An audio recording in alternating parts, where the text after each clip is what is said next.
tenemos un invitado de lujo, un invitado único. Estamos con Héctor Julio Franco, él es abogado, escritor, coach de vida, especializado en inteligencia emocional. Héctor, un placer estar contigo aquí. ¿Cómo estás? Bueno, muchas gracias. Excelente tu presentación, me halaga mucho. Buen día. ¿Cómo estás, Héctor? Me alegra mucho tenerte aquí justamente, ¿no? Sí, después de tanto tiempo que nos conocemos por las redes. Exactamente. Bueno, yo hablando de eso justamente, ¿no? Sí. Nosotros acá potenciamos mucho lo que comunicamos a través de las redes, lo que comunicamos siempre, porque alguien tiene que saber, ¿no? Lo que pasa en la vida, la realidad, cómo es, ¿no? El comportamiento del ser humano constantemente va evolucionando y es la idea, ¿no? De la vida en sí. Y vos sabés que es lo que yo te decía cuando hablé contigo, ¿no? Esto de a veces uno vive tanto en las redes sociales que hasta se olvida de vivir. Pero está bueno que cuando va a las redes sociales encontrarse con un contenido de valor que sume en la vida. Y esto es lo que me llamó la atención de vos y por eso me animé, me atreví a comunicarme y preguntarte, ¿no? Justamente esto, ¿cómo es ser un coach? ¿De qué se trata este estilo de vida? Porque creo que es más que un trabajo, un estilo de vida, ¿no? Obvio, sí. Y esto de sumar contenido de valor también me parece en extremo más interesante, ¿no? Que más, creo que es en la funcionalidad también parte, no sé. Sí, Iluminame. Para ser un coach, obviamente, como vos bien decís, hay que dar, hay que tener una gran vocación de servicio, ¿no? Y uno tiene que sentirse a gusto ayudando al otro, ¿no? El coach es justamente un acompañante, un entrenador que intenta acompañar a una persona que quiera mejorar, modificar o crecer en cualquier aspecto de su desarrollo personal. Puede ser en sus relaciones familiares, por ejemplo, en las relaciones de pareja, en la comunicación con sus hijos, en el aspecto profesional, quiere plantearse objetivos nuevos o los tiene pero necesita saber cómo, o hay personas que en algún momento, se habla de la crisis de los 30, la crisis de los 40, las personas que llegan a un momento y pierden un poco el rumbo. Entonces el coach también ayuda a tener una claridad de objetivos, ¿sí? Y también el aspecto personal y espiritual, porque muchas personas por ahí se exhiben a sí mismas o pueden exhibir logros reales de éxito. Es decir, se han graduado, tienen el mejor trabajo, pero se sienten insatisfechas en su interior. Entonces allí no hay un equilibrio en la persona. Entonces también el coach lo que logra es que esa persona tenga una vida equilibrada para que la felicidad sea un estado lo más constante posible, ¿no? Tocaste un punto muy interesante porque mucha gente me estuvo consultando para preguntarte la diferencia, ¿no? Que esto me parece que es clave, entre un psicólogo, la ayuda que te puede ofrecer un psicólogo, sí, y un coach. ¿Cuál es la diferencia? ¿Cómo yo puedo saber lo que me conviene? Hay algo muy importante también que me estuviste pasando información también de valor, ¿no? Antes de la entrevista. Y mencionabas esto de avisar en el caso de empezar las sesiones contigo, ¿no? Sí. Avisarle primero al psicólogo. Me parece algo sumamente, un detalle sumamente importante. Bueno, excelente. Hay que diferenciar porque el psicólogo es un terapeuta y está preparado para resolver problemas que tiene una persona, pero ya en su psiquis, ¿sí? En cambio, el coach aborda a personas que no tienen ningún tipo de problema psicológico. Para que la gente que nos está escuchando pueda entender, imaginemos una regla del 1 al 10. Del 0 al 3 o del 0 al 2, una persona que está en ese estadio del 0 al 2, quizás esté medicado, quizás tenga trastornos, quizás tenga esquizofrenia, quizás tenga una depresión muy aguda, requiera medicamentos. Entonces un psiquiatra es su terapeuta ideal. Entonces de un 3 a un 5, ¿sí? quizás no necesite medicación, pero sí necesite sesiones con un psicólogo. Y el ancho de trabajo de un coach es de un 6 al 10. Mirá vos, qué interesante, ¿sí? Muy interesante. Porque muchas personas dicen, no, yo no necesito ayuda. Y claro, quizás se refiera a un psicólogo, claro, o a un psiquiatra, pero sí le puede venir muy bien la ayuda de un coach, porque el coach trabaja de lo promedio a la excelencia. Claro. ¿Sí? Entonces, si vos decís, bueno, estoy acá, pero podría mejorar o quiero crecer y no sé cómo, bueno, ese es el margen de trabajo de una persona. Y de hecho, todos necesitamos coach, aún los coaches. Es decir, yo coach también me coacheo porque necesito siempre estar creciendo y mejorando. Es súper interesante esto que me comentás, porque ahí va algo muy importante en esta regla que me haces imaginar, ¿no? Es identificar en dónde estoy parada, ¿no? Entonces, ahí va también, creo yo, ¿no? Discúlpame, las creencias limitantes, ¿no? Y esto que vos haces mucho énfasis, que quiero que lo charlemos, bien, es el síndrome del impostor, ¿no? Me parece que por bien, ahí va el tema, ¿no? Bien, otra manera también muy práctica de diferenciar para hablar de las creencias es que el coach siempre trabaja sobre el presente y sobre el futuro, y quizás el psicólogo siempre va un poco más atrás, ¿sí? Va a desentrañar en el pasado donde hubo quizás una crisis, una ruptura emocional que, bueno, fue acarreándose hasta ahora. Sin embargo, el coach trabaja del presente hacia el futuro. La única excepción, entre comillas, donde el coach necesariamente por ahí tiene que revisar un poco el pasado, son con las creencias limitantes, ¿sí?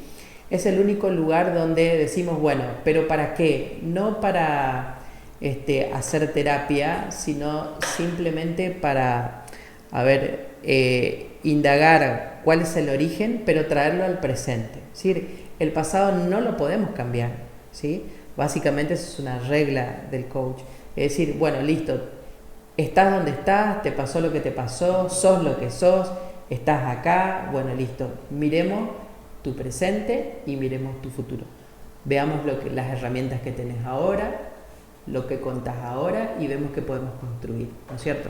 Pero, como te dije, la única excepción por ahí es las creencias limitantes, y una de ellas tiene que ver con el síndrome del impostor, me había dicho, sí, que es una especie de baja autoestima, y que se da específicamente, se le llama síndrome del impostor a una persona que en la realidad puede demostrar logros concretos y reales, es decir, esa persona evidencia una competencia en un área, pero aún así él siente que todavía le falta.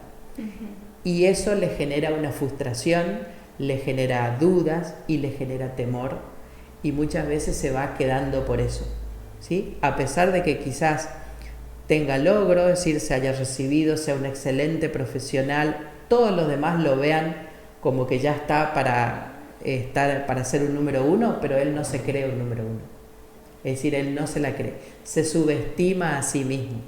Y eso va haciendo de que le vaya perdiendo en la vida oportunidades importantísimas quizás, por el síndrome del impostor, porque él cree que en realidad sus éxitos son producto de la suerte o de la casualidad, o de causas externas. O sea, no se da el mérito a sí mismo, ¿sí? Se desmerece a sí mismo de manera inconsciente, ¿no? Entonces es muy importante romper esto, porque o si no siempre estás a decir no, a veces, qué sé yo, te querés postular para un trabajo, decir no, seguramente va a haber otro que tenga más experiencia que yo, no, para qué, no me voy a animar, seguramente algo me va a salir mal. Y también son personas que amplifican sus errores, y la verdad es que todos erramos y está bueno errar, porque errar nos hace crecer. Pero si esa persona, la que tiene ese síndrome, siempre mira el error como, es decir, la confirmación de su miedo, ¿sí? Es decir, viste, acá erré, entonces no sirvo para eso. Inclusive hasta dejan todo, algo que construyeron, porque dicen, bueno, finalmente esto no es para mí. Y sin embargo sí, es una cuestión de quitarse ese miedo, ¿no? ¿Cómo puedo alcanzar los objetivos de mi vida y sentirme realizado? Bueno, en principio, generalmente en la gran mayoría de las personas se presentan dos situaciones. Personas que no tienen claros sus objetivos, con lo cual antes de alcanzarlo primero hay que clarificarlos. Claro. ¿Sí? Y después están las que tienen claramente sus objetivos, o entre comillas creen que lo tienen claramente, ya te voy a aclarar por qué. Perfecto. Y ahí sí necesitan armar un plan de acción. En principio, para los que requieren claridad es porque en algún momento como que se perdieron en el camino de la vida, ¿no? Es decir, están ahí enredados y no saben qué hacer. Si retomar la universidad o hacer el emprendimiento que lo tenían aplazado, o quizás mudarse a otra ciudad y tomar el trabajo que le ofrecieron, etcétera, ¿no es cierto? Claro. Pero también es muy común que haya personas que digan, bueno, yo tengo este objetivo, pero no sé por qué, nunca avanzo. Bueno, quizás el problema sea que ese objetivo no esté alineado con sus valores. Entonces los valores de manera inconsciente pesan mucho. Entonces decir, yo tengo este objetivo, quiero, no sé, dedicarme a la política, pero en realidad no va con mis valores, por todo lo que yo tengo que atravesar, por lo que tengo que aceptar. Explícame los valores puntual, o sea, esto de no de tener alineados los valores con el objetivo me parece clave para entender. Son muy personales. ¿Sí? Cuando hablamos de valores en coach, no hablamos de la justicia, la honestidad, la transparencia, porque en realidad son valores universales, pero claro, cada persona tiene sus propios valores. Por ejemplo, para una persona los valores propios pueden ser mis hijos. Es decir, yo no resignaría nada que tenga que ver con la integridad o la felicidad de mis hijos, por ejemplo. ¿Sí? Entonces, para esa persona es un gran valor sus hijos. Claro. Entonces, imagínate que tiene que trabajar y le van a pagar, no sé, 100 veces más de lo que gana, pero no va a tener un desarraigo con sus hijos, va en contra de sus valores. ¿Sí? Entonces, por ejemplo, ¿sí? O los valores pueden decir, bueno, yo quiero destacarme en esto. Bueno, eso es un valor y que no lo negocio con nadie. Soy capaz de ser... No importa dejar de lado la relación personal que tengo, ¿sí? Con mi pareja, pero yo nací para esto y voy a triunfar en esto.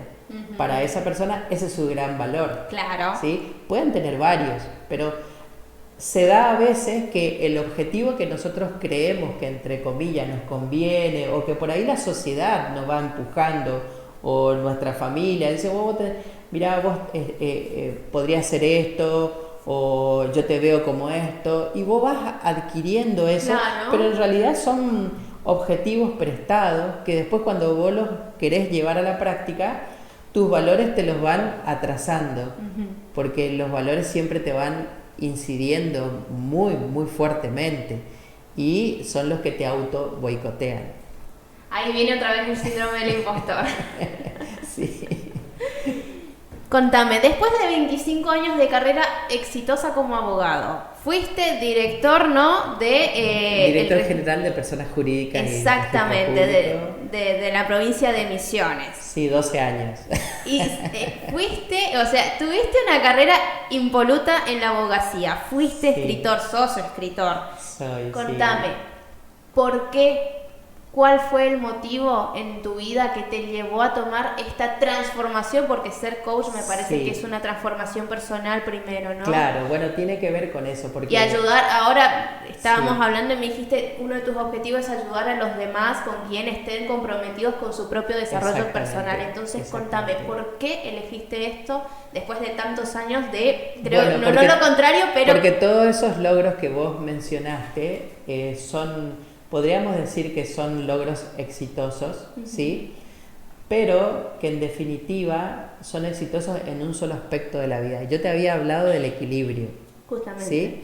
Entonces, vos podés tomar un abogado súper exitoso, pero quizás en su aspecto familiar, en su aspecto personal, en su aspecto espiritual, no lo es. ¿Sí? Entonces, siempre hay una búsqueda. ¿Sí? Entonces el cambio por ahí de faceta tiene que ver con ese crecimiento y con esa búsqueda. Obviamente que En la abogacía yo ya tengo 25 años trabajando y 12 años me desempeñé en el sector público, pero me di cuenta a costa de dejar de lado otra faceta de mi vida.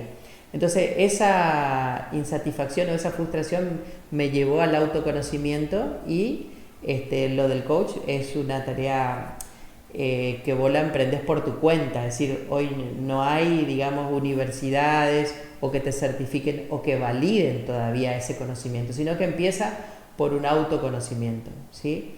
Y la verdad que encontré un poco esa armonía y ese equilibrio. Es decir, que no valía la pena estar continuamente enfocado en lo laboral, en el éxito, entre comillas, laboral, cuando yo no era feliz en otros aspectos de mi vida. Entonces dije, bueno, yo tengo que parar y tengo que replantearme mi vida. Y en eso nació la inquietud del autoconocerme. ¿A qué edad fue esa decisión? Y fue un poquito prepandemia, fue casi al inicio de la pandemia también, coincidentemente, así que ahí aproveché también, comencé a hacer cursos, y pasé también por lo que hablábamos del síndrome del impostor. Yo estoy preparado como coach certificado hace ya quizás un par de años, pero justamente fui postergando porque no me animaba. Es decir, bueno, pero yo no sé si me siento capacitado, la verdad es que me falta más, tomaba otro curso. Claro. ¿Viste? Después, bueno, ahora sí, y después cuando había algo que de nuevo me decía, no, pero Héctor, mirá, que fíjate que hay gente que está hace 20 años y vos recién empezás, otro curso más. Hasta que me di cuenta que decía, no, o sea, yo ya todo el bagaje de conocimiento y que tengo, lo puedo brindar, sea poco o mucho, lo puedo poner a disposición de las personas. Entonces ahí es donde rompí eso y a partir de ahora, de este año 2024, eso lo empaqueto y lo ofrezco como un servicio, ¿no? Bueno, en base a esto que me mencionás, ¿no? De ya tener el conocimiento, tenés las herramientas, porque como algo muy importante que yo te dije es el tema de la experiencia de vida, ¿no? Para mí, por lo menos, ¿no? Y es lo que siempre hablamos por acá, ¿no? Es el tema de la experiencia de vida. El que sabe por caerse en sí mismo y haberse levantado es un mejor maestro que alguien que viene con la teoría y el título en la mano y te dice, soy coach ontológico, y vos decís, ¿qué experiencia tenés de vida, no? Entonces, te voy a pedir que por favor mires a la cámara y le des un consejo a los jóvenes que nos están escuchando en este momento, que tienen síndrome del impostor, que tienen problemas en su vida, que no saben si... Problemas de autoestima. Problemas de ansiedad. Claro, hay de todo problema en la vida, me parece, ¿no? Y yo creo que los jóvenes de hoy en día necesitan a alguien que les dé un consejo para poder afrontar un contenido de valor, que es lo que a vos te sobra, contenido de valor. Dale, bueno, mira, vamos a empezar por decir algo que quizás es muy obvio. ¿Por qué decimos siempre, cuando hablamos de promedio, siempre hablamos de el conjunto más abundante o más general? Cuando vos decís esto es promedio, bueno, es lo que más abunda, ¿sí? Generalmente los casos crónicos o los casos muy agudos son menores y la excelencia o los top 10 son minoría, ¿verdad? Entonces, digamos que todos nosotros prácticamente siempre nos encontramos en cualquier faceta de nuestra vida en un grupo promedio, ¿sí? Ahora, te voy a llevar en la imaginación a algo que seguramente habrás vivido o muchos habremos vivido. En la escuela, cuando vos calificabas con un 6, es decir, que si te sacaban menos de 6, aplazado, te ibas a rendir, la llevabas previa, y con 6 sí, ya pasabas, ¿sí? Claro.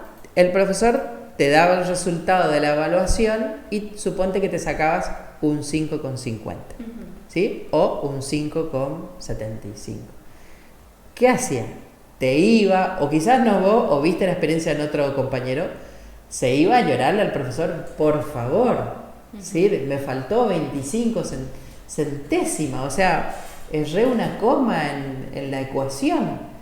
Iba y la peleaba porque vos veías que la diferencia entre el aprobado y el no era mínima, ¿sí?